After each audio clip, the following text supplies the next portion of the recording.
આપણી વચ્ચે આપણા ગુજરાત રાજ્યના મંત્રી એવા પરસોત્તમભાઈ સોલંકી અને એમના દીકરા દિવ્યેશભાઈ પધારે છે. જોરદાર તાળીઓથી એને વધાવી લેજો. પધારો દિવ્યેશભાઈ.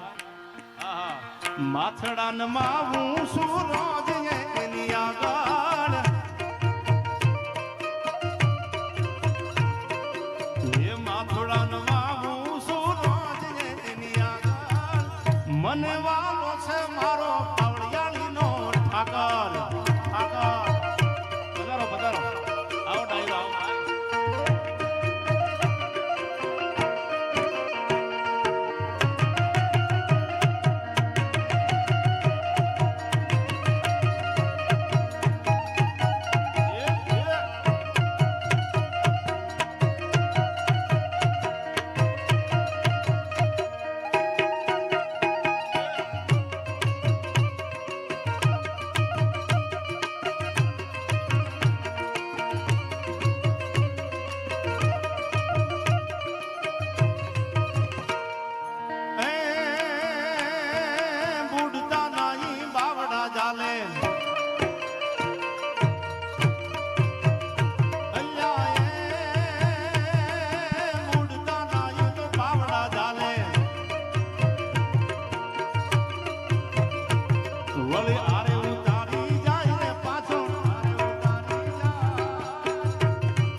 રાજ ભરોસો તો રાખશે લાજુ.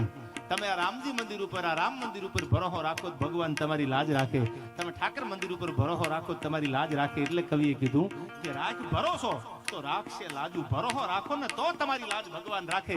અને જેને જેને ભરોસો રાખ્યો છે, મીરાએ ભરોસો રાખીને ઝેર પીધું ને પણ પીવા દ્વારકા વાળો આવ્યો હતો. એમ જેને જેને ભરોસો રાખ્યા એની લાજ બધાયની ભગવાને રાખી છે. એટલે કીધું છે આમાં. શું કીધું શામજી ભગત?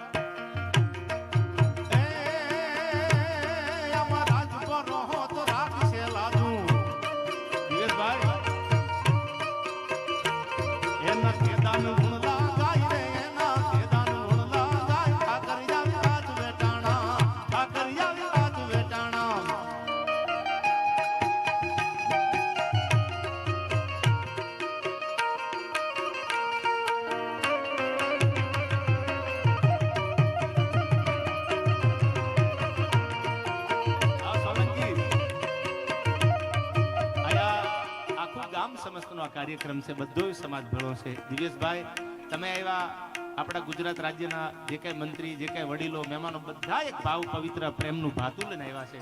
અને હું તો તમને હાથ જોડીને એટલું કહું છું, કલાકાર તરીકે નહીં, કે હવે આપણે હિન્દુ બનવાની જરૂર છે યાર. અને જો હિન્દુ બની જઈશું ને તો આપણે બધાને કોઈ તોડી નહીં શકે. જીવનમાં, સમાજમાં, જ્ઞાતિની જે પણ વ્યવસ્થા છે, આપણે જે જ્ઞાતિમાં જન્માયું એનું આપણને ગૌરવ હોય, પણ બધા જો સાથે મળી એક લાકડીને તોડ્યું હોય. આપણે નાના હતા દિવ્યેશભાઈ, ભણવામાં આવતું, એક લાકડીને તોડ્યું હોય ને શામજી ભગત તો તોડી શકાય, પણ લાકડીનો પૂળો ભેળો કરો ને પછી એને ભાંગી ન શકે કોઈ. એમ આપણે બધા જો ભેગા થઈ જાય તો પાકિસ્તાન કે અફઘાનિસ્તાનની તેવડ નથી ભારત સામે મીટ માંડીએ કે બોટિયું બારી કાઢીને હાથમાં આપી દે યાર. પણ આપણે એક થાય તો આપણે એક થવાની જરૂર છે, હિન્દુ બનવાની જરૂર છે. ત્યારે ચૌહાણ પરિવાર, અમારે ગૌરાંગભાઈ, ભાઈ ભાર્ગવ, આ કાંતિભાઈ, અમારે એડવોકેટ, આ બધાનો કેટલો ભાવ આખા ગામનો છે. બધા મહેમાનો આટલું બધું ભાતું લઈને આવ્યા. ત્યારે મને એક બે લોકગીત યાદ આવે છે, આપણા જૂના ભૂલાઈ ન જાય એટલે.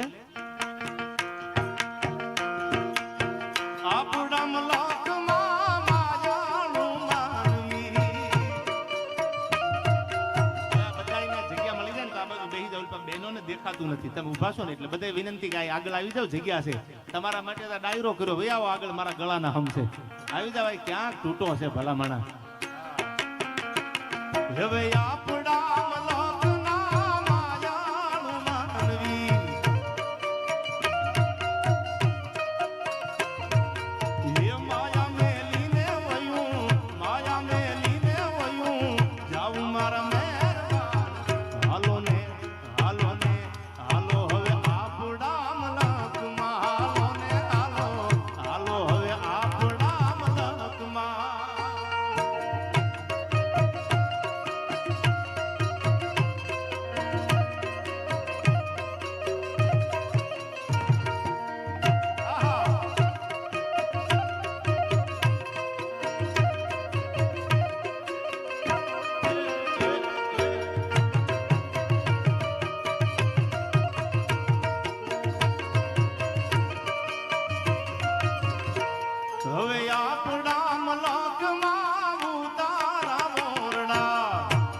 સમજી ભગત આપણે અહીંથી આઉટ ઓફ કન્ટ્રી ગયા હોય ને એટલે તમે કેનેડા યુકે કોઈ પણ આઉટ ઓફ કન્ટ્રી તમે 15 દી રહો ને એટલે તમને તમારું આપણું વતન સાંભળે, આપણને આપણું ઘર યાદ આવે, આપણું ભારત યાદ આવે. ભલે દુનિયા જે વાતું કરતી હોય કરતી, પણ ભારત જેવો તો દુનિયામાં ક્યાંય એક દેશ નથી. આવો ઋષિ મુનિની ભૂમિ છે, આ તપસ્વી ભૂમિ છે. આવો તમને આવકારો ન મળે. આવા ડાયરા તો આપણે લંડનમાં ડાયરા કરીએ, યુકેમાં ડાયરા કરીએ, આપણે કોઈ પણ જગ્યાએ દુનિયામાં ઓસ્ટ્રેલિયામાં કરીએ. શું કામ? આપણા ગુજરાતીઓ વસે છે એટલે ડાયરાનું મહત્વ સમજે છે. અને ભગવાને જેટલા અવતાર આઈ લીધા બધા. ભગવાન કે તમે એવું સાંભળ્યું કે નાઈરોબી આફ્રિકામાં ભગવાને અવતાર લીધો? ત્યાં કાળા મકોડા જેવા છે, ત્યાં હું ભગવાન એમ કરે.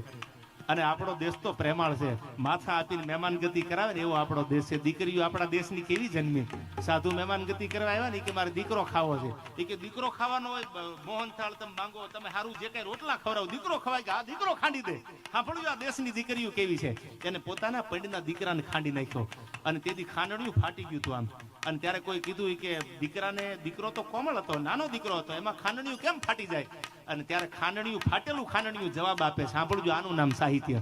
એ કે મને તિરાડ એટલા માટે પડી કે એક બાજુ જનની અને એક બાજુ જનાર્દન, માગવા વાળો ઈ ભગવાન સામે ઉભો છે ને દેવા વાળી માં આ એકેને દયા નું આવી. દીકરો ખાંડી નાખ્યો ને એટલે મારાથી રહેવાનું નહીં, મારું હૈયું ફાટી ગયું, ખાંડણિયું ફાટી ગયું હતું. ભલામણા એ આપણી આ ભૂમિ છે. આમ ખાંડતી હતી ને આમ ખાંડણિયામાં, તો ખાંડણિયું ફાટી ગયું, ફાટેલું ખાંડણિયું બોલ્યું, તિરાડ પડી ગઈ એમાં કે જનની આ બાજુ ઊભી છે ને આ બાજુ જનાર્દન ઊભો છે. એક દયા નથી. આ દીકરો ખાંડવા બેઠી છે ને ઓલો દીકરો ખાવા બેઠો છે. ખાવાની વાત તો હતી નહીં, આ તો પરીક્ષાની વાત હતી. પણ આવી દીકરીઓ જન્મી છે, દીકરા ખાંડીને મહેમાન ગતિ કરાવી છે. હું એમ કહું છું, આજની આવનારી કોઈ પણ દીકરી 18 વર્ષની એને ઇંગ્લિશ મીડિયમમાં ભણાવો, ઇંગ્લિશ બોલે, ઇંગ્લિશમાં જે કાંઈ એને કરવું હોય કરે, પણ એને આપણી ધરોહર ભૂલી ન જાય. આપણા ગીતો, આપણી વાતો આવી ક્યારેક ક્યારેક એને હાલડા સાંભળાવજો બાજુમાં બેન, તો એને ખબર પડે કે ઝાંસીની રાણી લક્ષ્મીબાઈ આ દેશમાં થઈ ગઈ, ઇન્દોરમાં પાદરમાં ભીમાબાઈ થઈ ગઈ, અહીંયા બિલખાના પાદરમાં સતી સંગાવતી થઈ ગઈ, હમઢિયાળાના પાદરમાં ગંગા સતી પાનબાઈ થઈ ગયા. આવું આપણી દીકરીઓને બાજુમાં બેહારીને ક્યારેક આ બધું સંભળાવજો, એટલે વિદેશ જાય ને તો એને ખબર પડે કે મારા ભારત જેવો દુનિયામાં ક્યાંય દેશ નથી. અને એટલા માટે આપણા મલકને યાદ કર્યો. 15 દીએ આપણને આપણું વતન સાંભળે, પણ કેવું છે આપણું વતન? હવે આપણા મલકમાં ઉતારા મોરડા,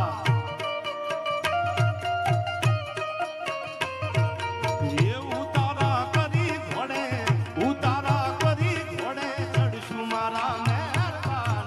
હાલો ને, હાલો ને, હાલો હવે આપણા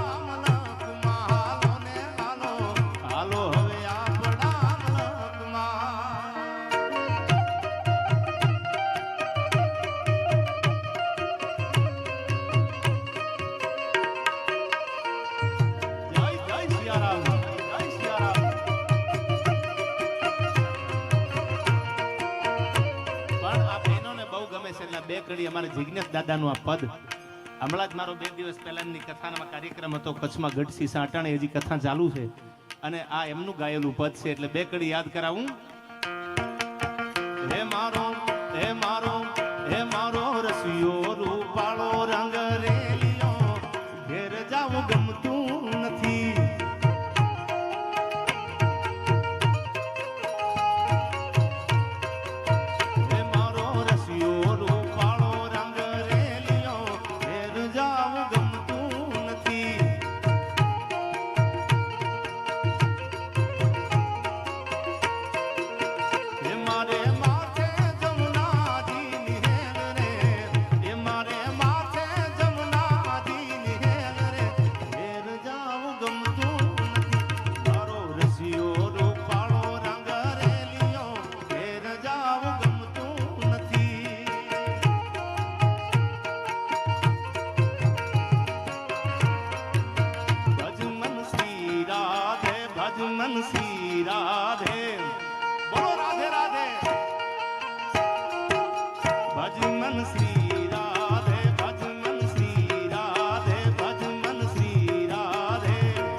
બધું વસેના સરકારી ટોન વાગે છે. આ સરકારી ટોન લાવવા વાળો અમારો જગદીશ ડાભી છે. વધાવી લો તાળીઓથી એકવાર.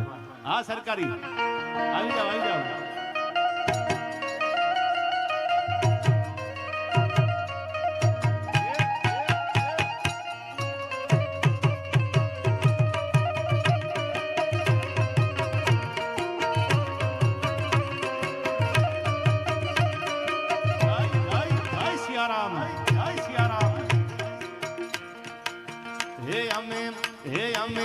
ગાયું ડોયા વિના આવ્યા ઘેર જાવું ગમતું નથી. અને તમે બધા ગામડાવાળા હજી ભાગશાળી છો. કાંઈ હવારમાં ગાયું ને ભેહું દોય દિયેશભાઈ. સિટીમાં તો સાલું ઉધાર જ નથી. આવા ગાયું ને ભેહું ક્યાં સિટીમાં રાખી? પાઉચ જ લાવવા પડે છે. અમૂલ ના હોય કે પછી કર્ણાવતી ના હોય. એ પા તો બધા ભાગશાળી છે કે અમૃત જેવા હવારમાં દોયેલા દૂધ ખાવા મળે છે. ગામડું તો ગામડું છે યાર.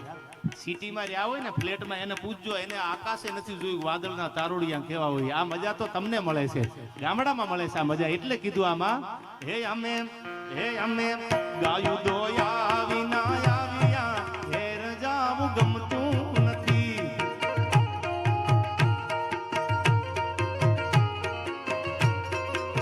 હે તમે જોઈ લો વાસરડાના ખેલ રે, હે તમે જોઈ લો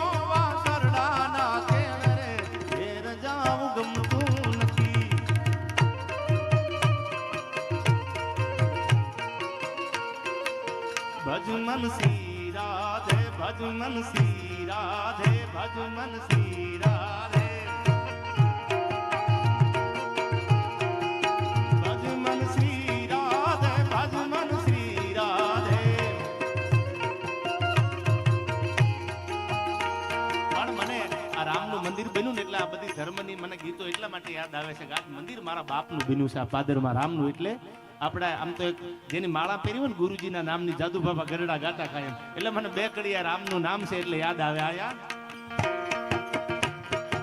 ગુરુજીના નામની હો માળા છે ડોકમાં,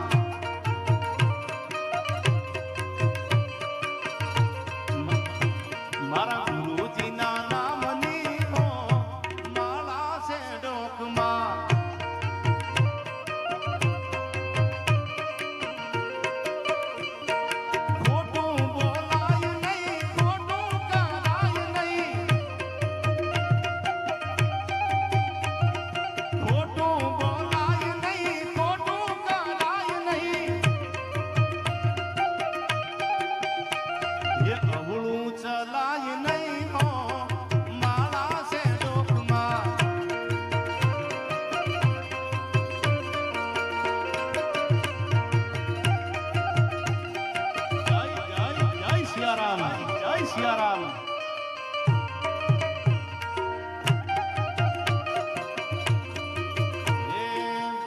મારી હુંડી સ્વીકારો.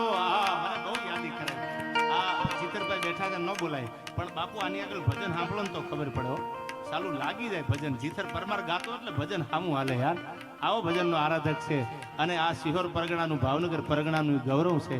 અને એની આગળથી હજી આપણે ઘણું સાંભળવું છે. પણ મન તો મારું છે તમને મળવાનું. થોડી રાહ તો જુઓ યાર. તમને મળવા આવ્યો છું આગવાડીમાં એટલે મને આ બધી ગઝલો આ શેર ઘણા બધા એવા છે કે જુસ્ત જોઈએ તમન્ના ફિર હમે ઠિકાને લે આઈ, અરે ચલે જીસ રાહ પે હમે ફિર મેખાને લે આઈ. કહી દીજો કોક ડગો કરે તો એને શું કહી દેવાનું કે જુસ્ત જોઈએ તમન્ના ફિર હમે ઠિકાને લે આઈ, અરે ચલે જીસ રાહ पे हमें फिर मेखाने ले आई. गलती मेरी भी थी तो खता तुझ में भी थी. वाक एक नो न હોય બે નો હોય. गलती मेरी भी थी तो खता तुझ में भी थी. हम तो पहले जल चुके थे जब तू आग लगाने आई. શું હળગાવાની જરૂર છે? અમે તો જીવતા હળગેલા હતા યાર.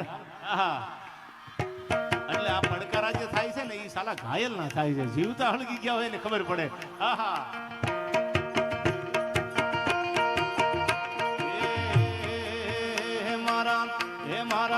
હે મારા ડાકોર ના ઠાકોર તારા બંધ દરવાજા ખોલ ખોલ ખોલી નાખ.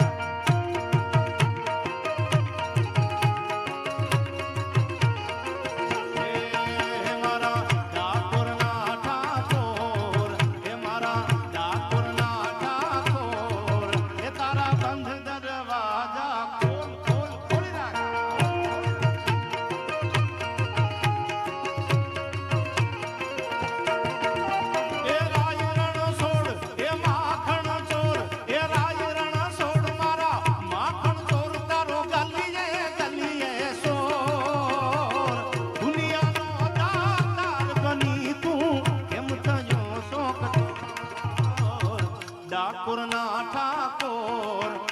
મારા બાવળિયાળી ના ઠાકોર તારા બંધ દરવાજા ખોલ ખોલ ખોલી નાખ ખોલી નાખ.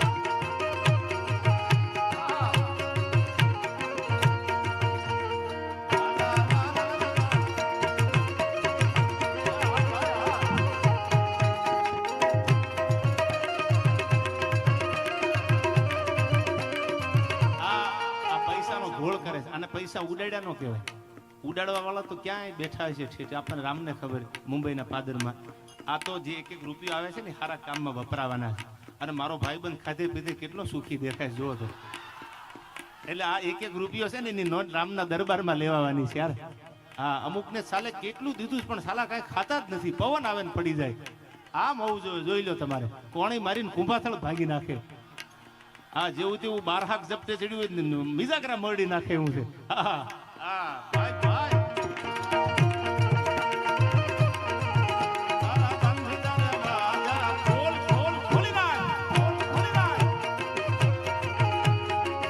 અને તમને ગમે છે એટલા માટે એ જી ઓજી લોજી સુનો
હું